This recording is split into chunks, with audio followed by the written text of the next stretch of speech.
Thank you so much, Ms. Bukholo Kinewendo. Ms. Bukholo will shortly be joining us again for the next panel discussion, which will revolve around the carbon markets and trading to work on the path to net zero.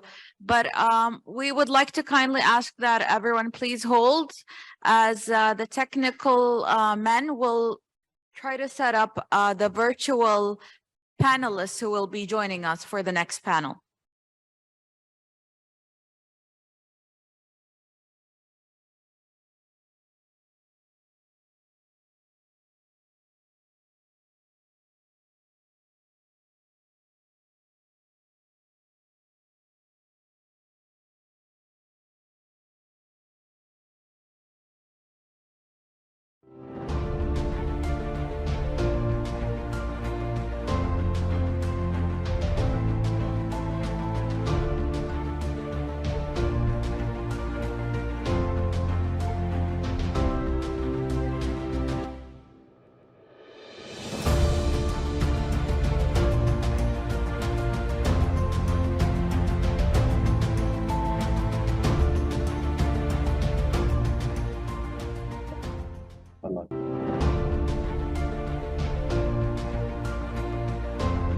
Ladies and gentlemen, I just received the green light. The virtual panelists have been set up.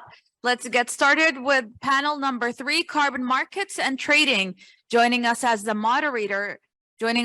as the moderator is Ms. Bukholo Kinewendo. Please let's give her a warm welcome to the stage. And for the panelists, we have Rami El-Dukkani, the Executive Chairman of the Egyptian Exchange, Nandini Sukumar, the Chief Executive Officer at the World Federation of Exchanges, who is on the screen, Riham El-Jizi, Chief Executive Officer at MENA Voluntary Carbon Market, Anthony Miller, Chief Coordinator at the United Nations Sustainable Stock Exchanges, who is joining us virtually. And finally, Amit Tusu, Senior Director of Climate Action at Global Carbon Council. Have a great panel. Thank you very much. And you're not seeing double. I would like to thank you all for joining us for this panel. It is certainly an interesting subject matter to be discussing carbon markets here while within the capital markets space. And I just wanted us to break it down, start off with our first questions really on the simplicity and simplifying issues of carbon markets. What are they? What are we doing? Why should we care? And so I'm going to start with one of our virtual panelists, Anthony. And if you can just do 2 seconds first of who you are and take us through what are carbon markets, what is the credit, and what markets should we be thinking about within this space? Anthony. Thank you very much, Bukholo. I really appreciated your presentation. I can't hear you. Yeah, can you hear me now? Yes. Yes. Okay, great. Thank you very much. I really appreciated your presentation just now. Fascinating, took a lot of notes. I hope to reach out to you in the future to see how we can collaborate. Fantastic. I'm the Chief Coordinator of the United Nations Sustainable Stock Exchange Initiative that was created in 2009 by the UN Secretary General. We have 130 members around the world. We work with exchanges to help to accelerate sustainable finance in their marketplace. We are currently working on carbon markets. We have a work stream and we'll be publishing a guidance for how exchanges can maximize the benefits of carbon markets later this year when we go to Abu Dhabi for the UN's World Investment Forum. So, Bukholo, just to introduce carbon markets, you asked just some basic questions. I think one thing that's important to note, as is true of a lot of areas of sustainable finance, sometimes people use the exact same words to mean completely different things. So one comment I would say right at the beginning is that there are 2 main types of carbon markets. There are voluntary carbon markets, VCMs, and there are compliance carbon markets, or CCMs. And compliance carbon markets take place within a specific jurisdiction, and typically a defined set of industries are assigned carbon credits by the government, and they trade those among each other, depending on who has the ability to reduce emissions faster. Voluntary carbon markets, which is an area that we're particularly interested in, and I think that overlaps, Bogolo, with the presentation you were just making. They're very interesting. They're much smaller than compliance carbon markets, by an order of magnitude smaller, but they're very interesting in the sense that they hold out the potential for cross-border finance for climate mitigation adaptation measures. A lot of the activities you were highlighting in your presentation, Bogolo, these are all projects that can be packaged, verified, certified, issued as credits, and sold to clients outside of Africa, for example. And what we're seeing in voluntary carbon markets is that most of the carbon credits are originating in developing countries, and most of the buyers of these carbon credits exist in high-income countries, deep pools of capital in Europe and North America. So it does provide a new channel of finance capital for climate schemes that helps complement other forms of sustainable finance. So that makes us very interested about voluntary carbon markets. I share your enthusiasm for this topic, even though it is much smaller compared to compliance carbon markets. Right. Thank you so much, Anthony. Riham, coming back to the present and those in the room, given your experience in VCMs, can you also just give us a little bit of a background on the discussion between removals and avoidance credits, and why it is that we should care to begin with? Okay, there has been a lot of controversy. Should we use removals? Should we use avoidance? And I would say both of them should go hand in hand if the globe should reach net zero. I'll give a simple example of what is avoidance. Avoidance is like we have a cement plant, we put a filter on it, we avoid emissions to go, reduce the amount of CO2 that goes to the atmosphere. Removal would be planting a tree through photosynthesis. We absorb CO2 from the atmosphere, so we're removing. Another example is direct air capture, these big massive fans that the air goes through it, capture CO2 and sequester it under the ground. So this is avoidance, this is removal. Now why avoidance is important in our region and in the global south specifically, we are a growing region. So that would be very important for fertilizers, cement, aluminum. So this is very important for us to have avoidance credits. And avoidance credits is a means to finance these projects. It's a revenue stream. So a cement plant could issue credits, covers costs, reduces emissions. Basically, this is the basic explanation of it. For removal, we would not reach, according to the IPCC, net zero by 2050 without 5 to 10 gigatons of removals. 10 gigatons means the emissions of a country like China in single year. So imagine China stops any economic activity. So removal is very important. It takes time. It's expensive. So we need to start on it right now as well. And as I mentioned, both of them are very important, goes in hand to reach net zero. So how exactly is it that a developer, a company could add towards removals or avoidance? So how do you develop products? How do we develop a project? This is a very important question to anchor the basics of it. So I'll start by an example again. I'm a cement plant. I want to change my chemical blend, and there are 300 standards out there for different operations, different industry, from tourism to agriculture to the list of projects that you mentioned. It's very important that during the design phase, we go to the standard setter, be it GCC, be it Verra or Gold Standard, and make sure that the design is approved, accepted. We upload it to the system, and then we start working on this project. A verifier would come, which is the auditor, to make sure that this happened on the ground. Once that is proven, then a credit is issued. That credit could be sold in the market, be it exchange, be it over the counter, to companies who are in need of carbon credit offset.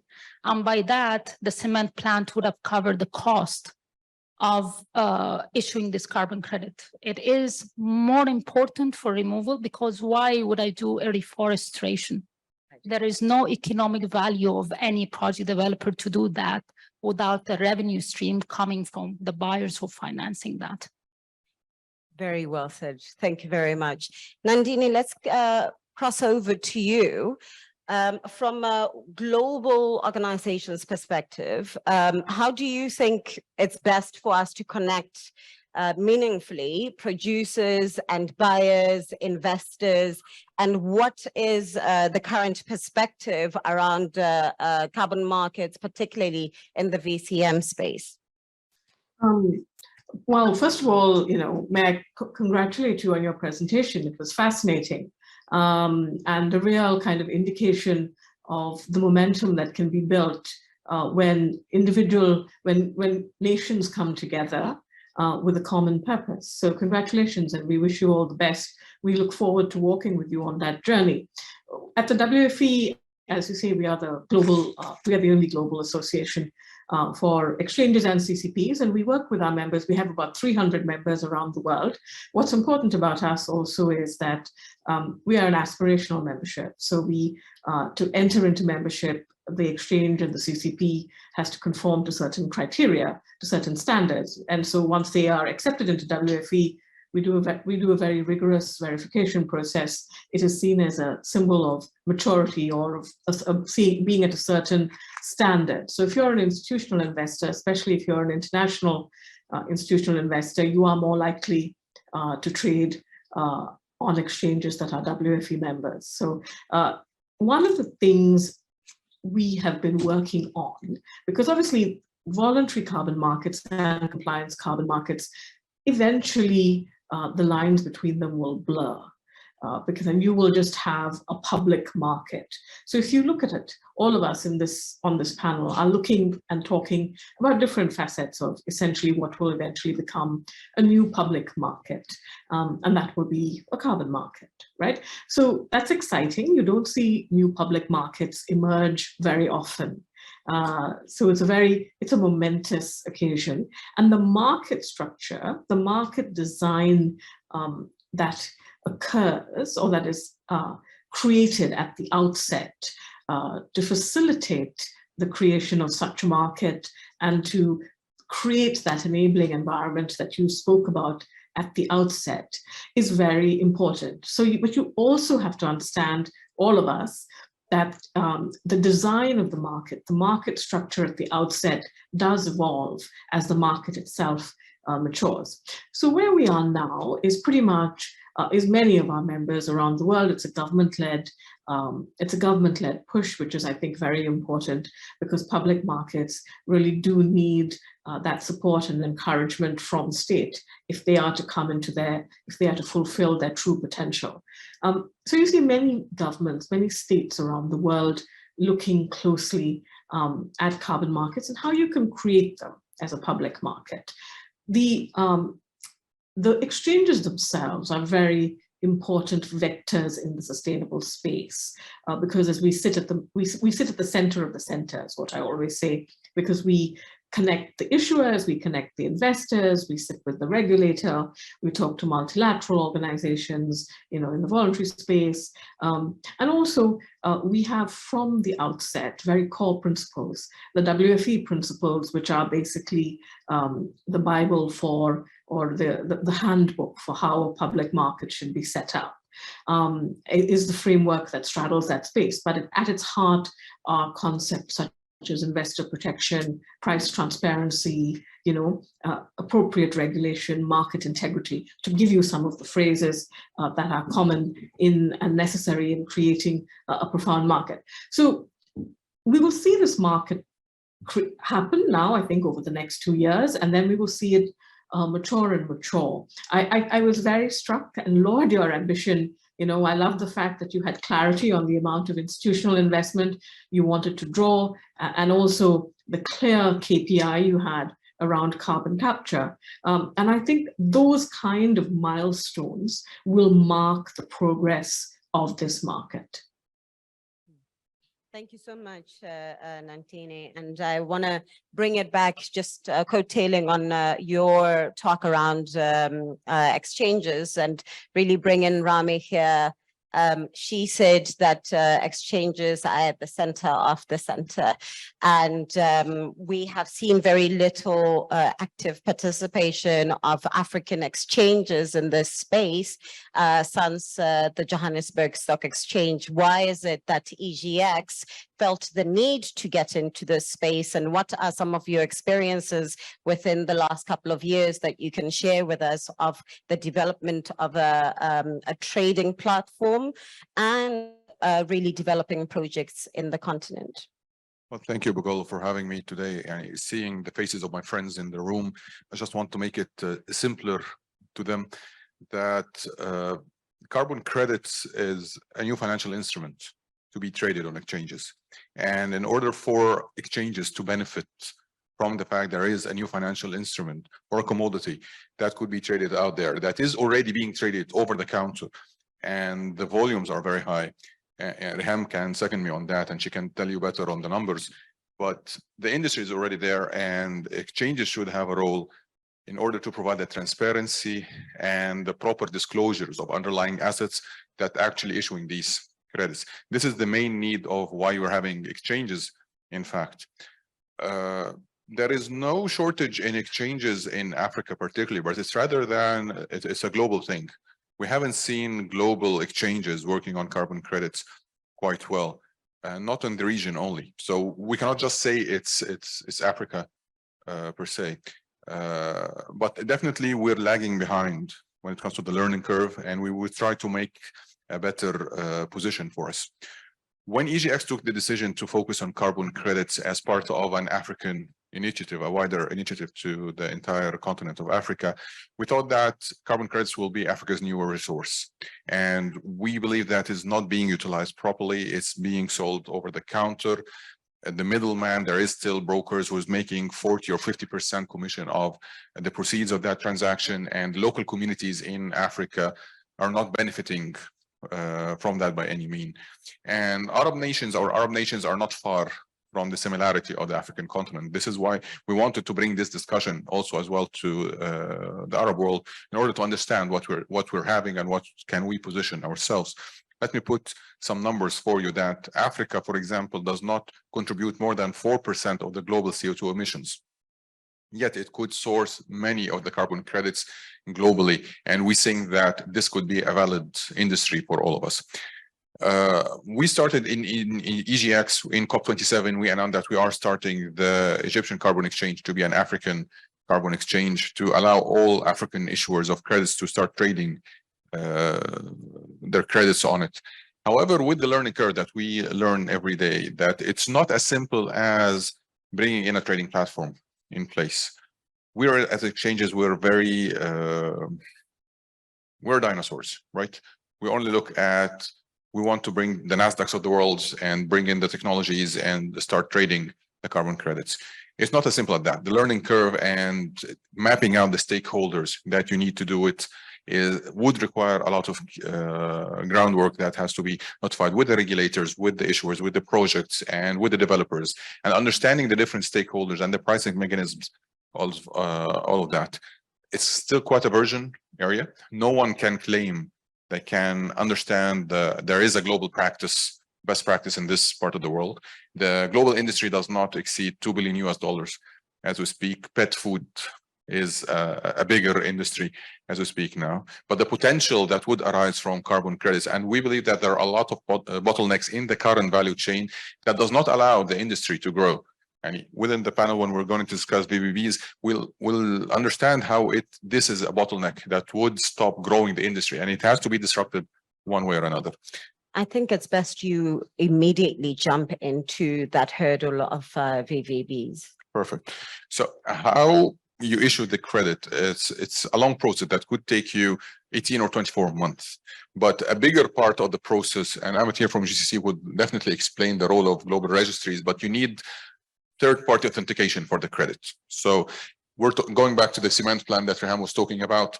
They're going to start issuing credits. You need someone that you actually fly from Europe or from DC in business class in order to come on ground and start validating these projects and verifying that the underlying asset that's issuing the credit is there and is being monitored, and they can actually issue these credits and can value that. You need this kind of process in order not to affect the pricing, the end price of the product. Because if you use local verification or validation processes, we've seen a lot of examples in Latin America, for example, this would harm the price of the credit. Currently, you can see credits selling at $12 or $15, while locally verified credits can sell at $2 and $3. So definitely you need this kind of process to be in place. However, it has to be disrupted. It has to be shorter. It has to be, we need more investments into this part of the value chain. Right. You've said three things that I'm going to put a pin on, verification, pricing, and then we're going to talk about how exactly it is that VCMs have been performing lately. And I'll come back to you, Reham, specifically for that. But before I do, I want to jump over to you, Amit, and talk about that. We're not solely talking about carbon credits and carbon markets. There is a purpose behind building resilience and financing for adaptation. And I want you to take us through what it is that's currently happening in the space, particularly on CORSIA, and it's linked to both compliance and voluntary carbon markets. And then I want you to, in particular, tell us exactly where the opportunities lie from a global standpoint, because you have 20 years experience in this space, and Rami was just talking about what a steep learning curve is. So please share those learnings with us. Thank you. I think quite a, I think very fundamental question. But I think as we talked about why we are talking about carbon credits, essentially because we want to solve climate change and we want to address and mitigate climate change. Now, what is a carbon credit? It is actually a mechanism of pollution payers mechanism. So polluter will pay for whatever has been done. And therefore it brings private sector finance in the voluntary carbon markets to those projects that desperately need to move ahead, implement the project, finance the project, and then implement on ground. Now that could be done, obviously, through a lot of mechanisms that we have currently doing. But why carbon markets? The carbon markets are essential because we need to demonstrate how much each project has actually reduced, so that we do the full accounting. Now let's talk about mathematics a little bit. Paris Agreement requires that the world needs to reduce about 58 gigatons, which means 58 billion tons every year till 2050 and towards the end of the century, for us to reach towards the target of net zero. Now, 58 billion tons. Let me give you a little bit of idea about this whole thing. CDM, under the Kyoto Protocol, that was launched somewhere around 1997-2001. That has reduced about 2.5 billion tons in 20 years till now. 10,000 projects, and we're talking about 2.5 billion tons. Now, with this whole thing, the Paris Agreement came into the picture, and we had in 2015 Paris Agreement where countries, put up plans they called NDCs. These NDCs are essentially plans how countries are actually going to address the issue of climate change. And they proposed actions, which could be, some of them proposed carbon markets as a tool, some of them proposed, definite mitigation actions, forestation, and many other options. That was subject to conditional financing by some of the countries, and for other countries that was subject to some kind of support. Now, with this whole background, what happens is the NDCs that are going to take us to about 3 degrees centigrade, that will not take us to about 1.5 degrees centigrade as per the Paris Agreement. And there is a gap of close to 20 gigatons, 20 billion tons every year. We're talking about 20 billion tons every year. So far, voluntary carbon markets have actually issued less than 1 gigaton, 1 billion, less than 1 billion. So you can imagine the scope that has to be there. And I would agree with the speakers that have actually said that it needs to be a transparency in the pricing. There were reports, there are high transaction costs of carbon markets, and that these costs are because the counter, practices and transparent practice. I think these kind of, the technology, particularly exchanges and where there could be more transparency that can reduce the transaction cost to a greater extent, I think is very important. I also want to touch upon, you pointed out that verifiers and validators and the concerns with regard to this. Verification and validation is extremely important in this whole process. Why? Because we're talking about an intangible commodity. Nobody can see it. So the process has to be really robust enough for everyone to get the confidence that 1 ton of carbon dioxide reduced or avoided is actually the 1 ton of carbon dioxide. And therefore, the verifiers have to be on the ground. Now, yes, there are issues with regard to the validators because they are not available everywhere. We started at GGC in 2016, and so far it took us really a lot of effort to accredit 11 global verifiers. So there are verifiers available. There is no verifier in Africa. I think one verifier from Egypt has applied to us and is in the process, but there are verifiers from Turkey, Spain, India, China, and many other countries. Right.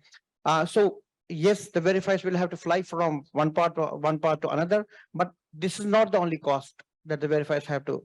The verifiers charge on mandate basis. They calculate, they look at each project, let's say a solar project or a cement project. Cement project more complex, it will take more number of mandates, and therefore they're going to charge as per the mandate rates for them to evaluate and compensate for the time they have spent.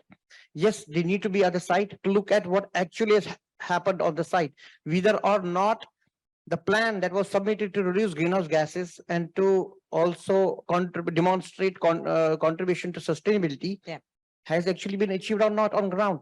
You can make great plans, but unless you go to the site and look at whether or not this has actually happened, this is what the validators do. So the global stock take hopefully will be able to respond to that later in the year. I just want to quickly jump to the market. We're not just talking about moral suasion here. It's not one of those conservation solely projects that we're speaking to. So I want to talk about the dollars that are associated with carbon markets in particular. And Riham, you will be running an auction soon. I want you to share with us what is the opportunity in dollars for carbon markets broadly, and why is it that you're running an auction later? And can you tell us a little bit more about that? Okay, we have seen last year trade, it was around $2 billion. The market is expected to grow by more than 15-folds to 2030, and then more than 25-folds from there onwards to 2050. So the opportunity is huge. For us, we have run an auction last year in October in the FII in Saudi Arabia, and it was the biggest in the history of the markets. We have 15 companies participating in that, and then the average price for the credit sold was $7.2 a ton. Worth mentioning that not all size fits all. Different projects have different prices. So if I'm offering direct air capture, the price of the credit could go up more than $200 a ton. If I'm offering solar, it could be lower than that. So it's based on what we offer in the auction, the price will be decided. We're having an auction in Nairobi, Kenya, and 3 weeks from now, particularly 13th and 14th of June. We're inviting everybody to join us. This one is we're going to double up. So we had the biggest in the history. We're going to even do bigger. We have Saudi companies joining us. We have more than 20 companies, global and Saudi. And the reason why we're doing it in Africa is like what Bogolu said earlier. We need to shed and draw lights on African credits. It is the solution. It is next door, next to us. It's in the region. And there is a lack of funding There's a lot of underfunding over there. So by having the auction, we're having 50% of our basket comes from Africa and MENA region. And it's very difficult to find a good quality projects out there again. And for those in the room that would like to participate, is there still an opportunity for participation? Oh, absolutely. We can participate by joining us either selling or buying. We're open for that. You can participate by coming and joining us and seeing how the process work. This is a learning opportunity for all, and we're more than happy to share knowledge and learnings from that as well. Fantastic. Thank you so much. So I have two more questions, but I'd like to use the remaining time to see if there's anybody else who would like to ask a question. We've gone through some basics. I already see a hand. James? I hope a mic will come to you. And so if I could just see hands so that the mic could quickly reach you if there are any hands. And if you also want to give Riham some money to give to me, please do raise a hand while I'm looking at you. Yes, to give to EGX. Okay. All right. It can be a whole ecosystem, please. Thank you very much. I think this is very, very interesting, especially when we're talking about, I think it's very apt that we have it at the capital markets conference, because we've gone through this sort of learning curves, let me say, to Nandini's point of looking at regulated markets, and to Rami's excellent point about seeing how we can move towards that perhaps future where it's not a voluntary market. My question is actually, if we look at markets, countries such as Indonesia, India, that have prohibited now the export of carbon credits, how do we determine the national determined contribution of countries when in fact we're still trying to build, as you're talking about, Reem, we're trying to build regional plays, international plays? How do we focus on the aspects of nationality determined contributions? Fantastic. I will give that one to Amit because we had this discussion earlier. Is there another question? So Amit, you can go. Thank you. So I think first when we talk about NDCs, we talk about compliance markets, and we are here focus is more on voluntary markets. And for that matter, voluntary markets are actually voluntary action that has been taken over and above the requirements or the commitments or the contributions by the countries. So it's slightly different. Your question was how do we determine whether or not the NDCs that have been established, whether or not they deliver whatever needs to be delivered? How do we actually account for this? How do countries look at this? What the countries do is that they have the some kind of greenhouse gas stock taking, and there are procedures at UNFCCC which has been established called the common tabular format. They report greenhouse gas emissions based on stock balance method at the country levels and the economy levels. So based on this, I will not go into technicalities, but based on this, they determine the national greenhouse gas inventories. So once they know their greenhouse gas inventory over a long period of time, and they know what their priorities are for the development in the country, they accordingly project some kind of, do some kind of projections and try to see where they are going to reach and what they are currently going to release. And based on those projections, they develop scenarios, and that helps to determine the NDC. And that's how the countries project their plans. Now, I mean, you can make a lot of plans, but I think the basic thing that is fundamental is the availability of finance. I mean, as of now, we are seeing that renewables have to be speeded up. We have to do a lot on renewables, though we're not yet reached 10% of the capacity of renewables. And there was a message from the United Nations Secretary General. He expects by 2030 or till beyond that, the 60% penetration of renewables should be there, because energy constitutes about 40% of the total greenhouse gas emissions, and electricity alone is responsible for about 15%. So we cannot ignore energy. Energy is the main thing because 40%, we're talking about numbers, they're facts. 40% to be reduced because of renewable energy, because it is such an important thing. And now we see capital, the carbon border adjustment tax of Europe, which has been recently released. In October is going to come into force. For 2 years, they will ask countries with whom they are going to do exports to report on their greenhouse gas emissions. And after October in 2026, from 1 January 2026, they are going to levy a tax, which is somewhat around 20 to 35%.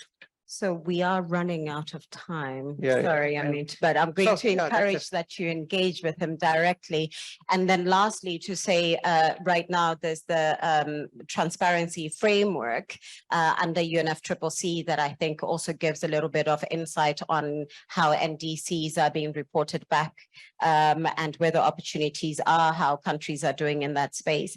And so lastly, I'm going to give all of us 1 minute, just 1 minute. And I have a big question. What is the future for carbon markets? Is it gloom or is it glossy? Should we be hopeful? Should we participate? Rami? Well, definitely participate, but we need to learn more because it's different from what we're doing in exchanges. We're used to deal with brokers bringing us the transactions. No, carbon markets deal directly with the buyers and the sellers.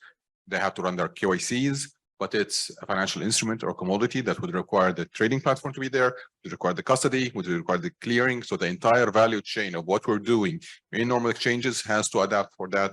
So there is a huge opportunity for exchanges to work on that. Great. Anthony? Yeah, I think we're very optimistic about the future of carbon markets, both compliance and DCMs. There is a tremendous amount of government support behind these things, and that will certainly to help to tip the scales to make sure that they work. Bogle, I just wanted to comment on that question about NDCs. This is a very important question. It's something that we've been in discussions with UNFCCC about. For voluntary carbon markets to really work, you have to be able to export the carbon credits. If you lock them into your country, the markets will collapse, as we saw in India, where the price of the credits did collapse. To answer the person's question about NDCs, what is currently being discussed is a sort of double ledger approach, that governments have a ledger about their carbon reductions, and that's how they meet their NDCs, but private companies have a separate ledger about their credits. So if you're, say, Coca-Cola in America and you buy a bunch of carbon credits that were produced in, say, Egypt, you can say as a company you're carbon neutral, but meanwhile, Egypt can also claim those reductions as part of their NDC. So that would be the approach that people are looking at. Right. Thank you. Anthony. Nandini? I'm going to address that question slightly differently. Exchanges exist to solve problems. So the fact that there is an emerging market in carbon is a clear answer. The market is emerging, and new public markets don't emerge very often. I think there is an opportunity, and there will be, we have to think that where we are now is not where we will be in 2 years' time, where we will be in 5 years' time. It's clear, however, that we are, as an exchange and as an industry and as clearinghouses, responding to need, where we are coming forward with innovation to solve a problem. Something needs to be done, and the exchange is the public market where investors should trade carbon credits. So this is where, you know, the liquidity will flow. When I was listening to Rami talking about the OTC versus the exchange traded market, these are traditional models, you know, and there is always the OTC and then the move on to exchange if you look at multiple other markets, you know, in financial services. So we should all be optimistic. Great. Thanks. Amit?